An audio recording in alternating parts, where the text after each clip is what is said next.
Meron na po kang inilabas na mga disqualification po na desisyon ang COMELEC ngayon. Although ito po naman po hindi pa nga kaninyo final. Ngayon ho bang Sabado at Linggo, meron pa ho ba kayong ilalabas na mga desisyon po sa disqualification? Ngayon pong araw na ito may ilalabas po tayong disqualification patungkol sa isang kumakandidatong congressman na kung saan ang findings po ng COMELEC and Bank ay meron nagkaroon ng vote buying and therefore pinapatanggal natin ang kanyang pangalan bilang isang kandidato. Kung sakali man na hindi na matanggal, halimbawa hanggang darating na Lunes, meron po naman kaming kapangyarihan na isuspend ang proclamation kung sakali mananalo ang naturang kandidato. Okay, so meron na po katanungan pa si Chacha bago po inyong lingkod. Yes. Chairman, nakarating na rin po ba sa inyong opisina ito pong disqualification cases naman na ifinail po ni Mayor Lucy Torres Gomez, kina dating Justice Veloso at kay Mayor Takoy po? Apo, nakarating na po sa ating clerk of the commission yung mga na-file ng mga kasong yan in the same manner na talagang yun nga po, yung medyo sa lugar na yan may mga kanya-kanyang filing din po dahil yung kabilang kampo nagpapile din po ng mga kaso laban din naman po sa kanila. Okay, and then ito po ay naihain na po sa inyo and do we see any resolution of the COMELEC here before the election or ano po? Baka po hindi kayanin before the election started. Siyempre kapapay lang po yan. Therefore, iraraffle pa po yan sa isang division. Pagkatapos mag-i-issue ng summons at pagkatapos pasasagutin po. Pero ito po ang gusto nating liwanagin. Again, Sir Ted, hindi po lahat ng mga merong disqualification cases sa COMELEC ay masususpend ang proclamation para mawala naman po yung agam-agam ng ilang tumatakbo. Sapagkat kung magkakaganon, ay lahat po magpapile ng kaso, millions na disqualification ang tatanggapin ng Commission on Elections.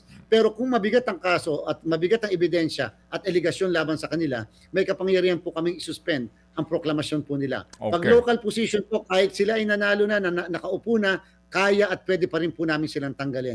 Pag national position, hindi man po namin sila masuspend kaagad ang proclamation.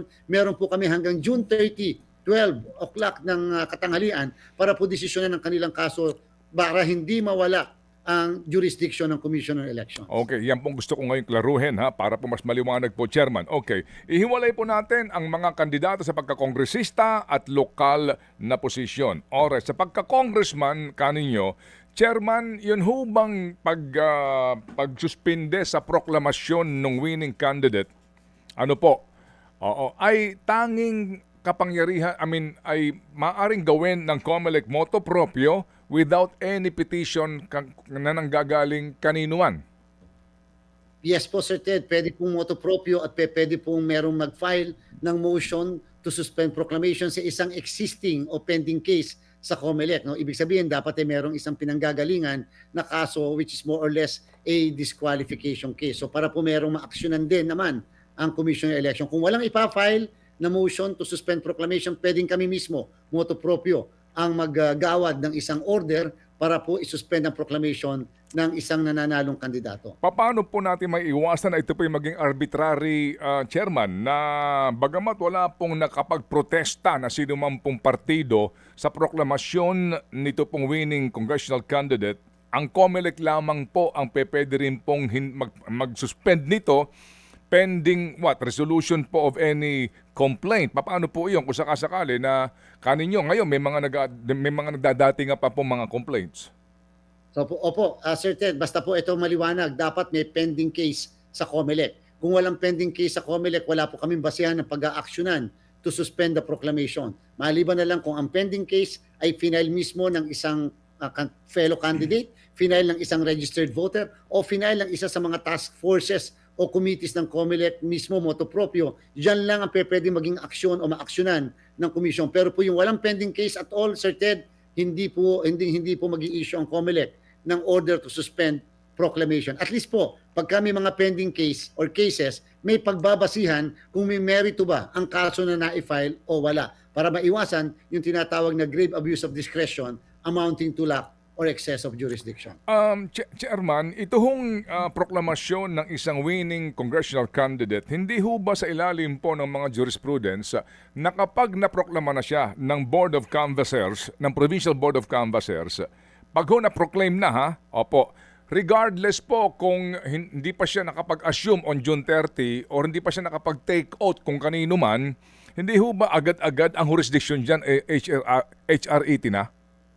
nagkaroon po ng panibagong mga desisyon. Ang kauna-unahang naging desisyon na bago ay yung kaso ng Reyes versus Comelec involving yung isang kongresista ng Marinduque, kung inyong natatandaan, Sir Ted, Oo, si na Gina. kung saan nagdagdag po ang Supreme Court ng 3 ng requisites para mawalan ng jurisdiction ng COMELEC sa isang posisyon katulad ng congressman o kaya ng senador o kahit pa sa mas mataas na pwesto.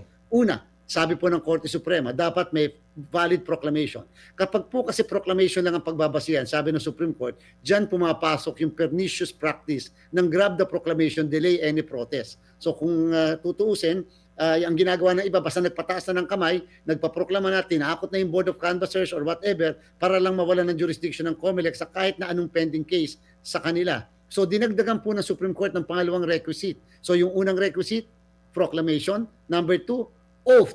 Ang oath po, Sir Ted, hindi nangangulaga kay Speaker ang oath kasi by that time na ay proklama siya, wala pa pong Speaker na pinag-uusapan. Ang Speaker po ay papasok pa sa July kung saan mag-e-elect sila. Yung oath po ay pwede isang chairman o kung hindi naman, yung oath ay sa isang notaryo publiko. Okay. May pangatlong dinagdag ang Supreme Court sa kaso ng Reyes versus Comelec. Dapat po may assumption to office. Kailan po magsisimula ang assumption to office? Alas 12:01 ng June 30, makatapos ang eleksyon ng Mayo 12. Ibig sabihin, pag po ang tatlong yan ay present na, proclamation, oath, at saka po assumption to office ng 12:01, mawawalan po ng jurisdiction ng COMELEC.